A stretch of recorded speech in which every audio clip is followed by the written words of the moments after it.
Hey everybody, this is Perch, and I want to talk to you about something that impresses me. This is something that I think is remarkable. It's something worth celebrating. It's a good a feat or trick that a company puts out on a regular basis, and the company in question happens to be Disney, who of course owns Marvel. And as we talk about a lot of things that are problems in the comic industry, problems that exist, and from the solicitations that I don't like to continuity to all these different kind of elements of what Marvel does and the frustrations that I know a lot of you have as well with the large comic companies, but often Marvel, they're the large comic company we talk about.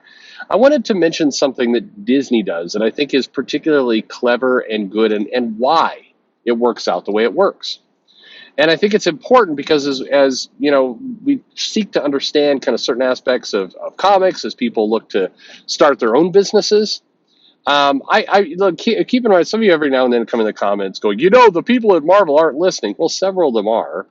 I think that they're not, I don't think anybody's listening to the show going, taking notes at Marvel, like I should make these changes. Nobody's doing that. I'm under no illusions. It's not why I do this. I'm not trying to make these companies better. I one of it's EBS, I think, made a comment on a live stream a long time ago that kind of that naive dumb Perch is out there trying to somehow teach Marvel how to run their business like a dumbass. And no, that's not that's never been the goal here. That's not what's going on. But some of you are doing small businesses. You're trying to create your own publishing arm and everything else. And I think there's a lesson in here, and the lesson kind of comes to understanding the core business driver and the core rule. So this may or may not impress you, but we'll give it a shot. So Disney, a major part to their revenue and the money comes in, the power they are as a company is from their theme parks. And their theme parks, of course, exist all over the world. You may not know that one of those theme parks is not strictly owned by Disney, and that's the one in Japan. That's actually owned or basically operated by a company called Oriental Land Company, or OLC. And the others, though, Shanghai, Hong Kong, Paris, of course, California, and Orlando, are owned by Disney, and they operate them. And on a regular basis, they have to make changes. And those changes can be very simple, like, hey, it's time to put a fresh coat of paint on this. We want the Disney theme park to always look fresh and new. And that is one thing that Disney prides itself on, and they invest in. It's how they've been able to kind of hang in there and also charge the big prices. And more importantly, and this is a theme that's going to come up a few times in this video, it's how they get you to spend extra money when you're in the park. If you go to a Six Flags or Knott's Berry Farm or a place like that, one thing you'll notice is that a lot of the rides look kind of old or faded, or not in the best repair. I visited the Six Flags here in Dallas, and several of the rides. There's a Hall of Justice ride that could use some paint. Right, it's looking kind of old. I'm not sure when it will get paint, but Disney is regularly kind of repainting aspects of their park on a almost sometimes monthly basis. So it always looks fresh and new, or as fresh and new as possible. And they do that again because if it looks fresh and new and it looks inviting and looks like it's high end, there's a psychological reaction to the people who come there to buy things.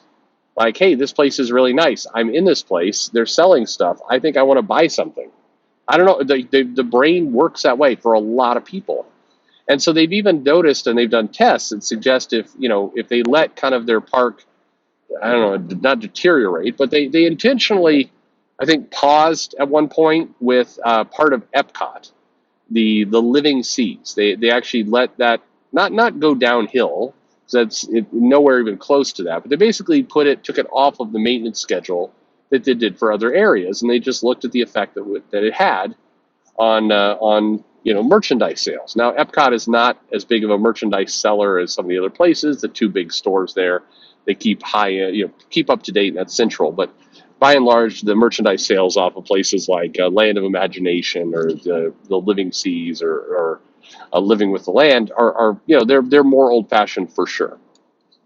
But they found that this effect, if you keep it up, if you keep it new, if you keep it fresh, if you keep it feeling high end and modern and good, people will keep spending money.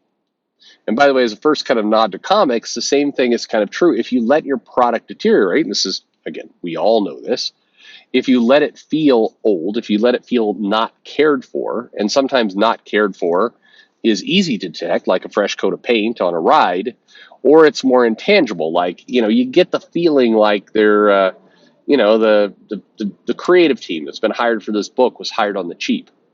And, so it just feels like they're cheaping out. Then what happens is people become less attached to the product, obviously, right? They don't buy it as much. They don't subscribe. They don't, they don't go for it. You can see it on this channel, and that, when I'm doing audio in the car, that is the good method I do to do videos. You do get less engagement than when I'm at home with a microphone, which I occasionally am, and the audio just sounds better. I can say the same dumb shit in both places, but quality counts. It actually brings people to the table. But Disney, in order to do that, they have a conflict, and the conflict is they run their parks as much as they can. Their goal, the more they're open, the more money they're making.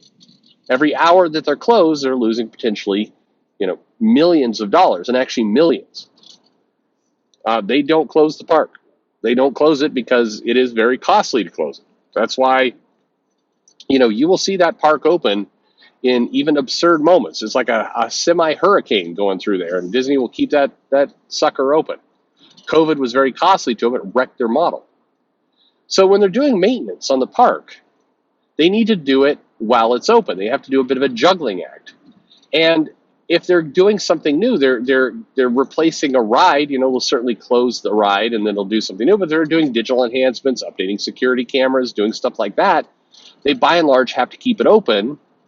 And also, because they're trying to maintain the illusion of high-end, high class, they try and hide it as much as possible. Now, in some cases they can't, but that's why they erect fences, they put shrubbery, they do anything they can to disguise the fact that they're doing maintenance, because maintenance makes you feel like something's in disrepair. Psychologically, you buy less. It's all linked. So the impressive part about Disney, the part that I want to draw to your attention in this video, is that they put on a very remarkably good job of doing, at times, pretty significant work while simultaneously hiding that work from the guests and the people who are going around the park and purchasing things and everything else. And they're basically, there's a phrase in software development that goes along the lines of, we work on the train while it's racing down the tracks. Meaning, the faster you can get out into market, the better. And if the product's not done, you're fixing it, or you're building the tracks while the train is racing down the track. That's a more dangerous version of that. But there's this business model of, it's a dance. The dance is, we got to keep it open. We have to put our face, put a smile on. We need to make everything look tip-top shape. Introduce zero lack of confidence in the product. But we still have to do all this work, and in Disney's case, quite a lot of work, to make it look the best you can. So I bring that, why tell you this story? Well, first of all, it is impressive. And even if you're listening to this right now, I'm like, whatever. Just consider for a moment how hard it is in your office, wherever you are, if you need to tear down a wall, repaint it, do some other things. Imagine if you had to do that very rapidly, and you had to disguise the fact that you were doing that from all the other people in your office, your building. It'd be hard. It's not easy. And you wind up doing a lot of kind of crazy logistics to just get this thing done. Now, I bring that up because compare it to comics. So Marvel is obviously owned by Disney. And at various times, you have to move creators in or out. You get plans to your schedule that are changed and everything else. But the core business model, the core business value, is actually sort of similar to Disney in the sense that if everything is looking good, if everything is in good shape, people spend money, people have commitment to the product, people embrace it, and they keep going. And sometimes, and this has been definitely the case at Disney, people are wandering around the park tired. They don't even want to spend money. They don't know why they're there, but they know that they bought a vacation. And if you buy a vacation, you visit the park, you need a souvenir. And if you need a souvenir, you probably should go buy a $10, $20 bottle of water or whatever. I mean, there's a certain mentality you find yourself in that Disney profits off of. Comics are the same. If you get the collectors engaged, if you feel like this product is well cared for and it's being taken care of, then somebody will collect it. If they collect it long enough, they'll feel like even if it has a slip in quality, you still want to keep going with it. But you can't have that slip in quality last long, or people will disengage. Just like if Disney just stopped painting things for a year, the park would start to look like Six Flags and Knott's Berry Farm, and people would still go, but they would spend less, and they would go less. There's a reason why Disney pulls in a lot more people than SeaWorld, and why Universal Studios struggled hard to compete with Disney until they started introducing Harry Potter and kind of getting into some of the bigger licenses, or doing the Nintendo World now. I mean, they get themselves, Universal pulled themselves up largely by copying Disney's fairly maniacal obsession with presenting the best show. They're in that sense, they're an entertainment company. They're presenting the best movie as possible to pull money out of your pocket. So what is it going to take for Marvel, and really all comic companies can learn from that? What is it going to take for them to follow suit? Well, if you're a small indie publisher, you're trying to do something else. There's a lot of phrases that kind of come into play here, like fake it till you make it. So if you're small, if you're starting out brand new, one of the best things you can do is present yourself like you're a big company. Present yourself like you're putting on a big show. Don't let people see the sausage being made.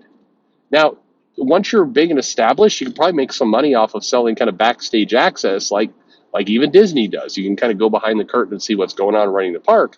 But long before then, they've established a really powerful show that makes it look, well cared for.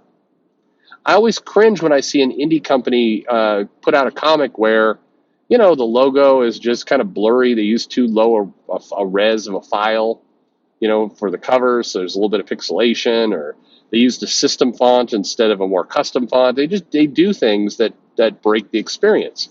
It is, even if the story is good, even if the art is good, there are pieces that just make it look less cared for. And I think the common comment I'll often hear from indie companies is like, "Hey, we're starting out small." Like that's an excuse. It isn't a good excuse, because if you're starting out small, it's almost even more of a reason to get it right, to obsessively invest in in there being fresh paint, to use an analogy of Disney. It's key. I think that there's lots and lots of criticism about Disney. Right now, you can click on other videos that are going to do way better numbers than this one, unless I get really clever and say, woke Disney fucks up again. And then I do this, and I basically troll people into listening to it. But Disney does do some things well. They wouldn't be a multi-billion-dollar company if they didn't. And this is one of them. And that obsession for constantly updating and making things look the best they can, while simultaneously hiding the fact that they're putting in that effort, is a lesson that could absolutely be learned by comics. Certainly the big guys, but for the little indies as well. Take the extra time before you put up your Indiegogo or your Kickstarter. Make it look like $1 million, and then keep updating it. Keep adding more things to it. But do so in a way that it just feels like the experience is getting better and better and better, and not that you're dragging people through website creation when you're trying to sell a comic book. Anyway, thanks for listening. Something a little different. There you go.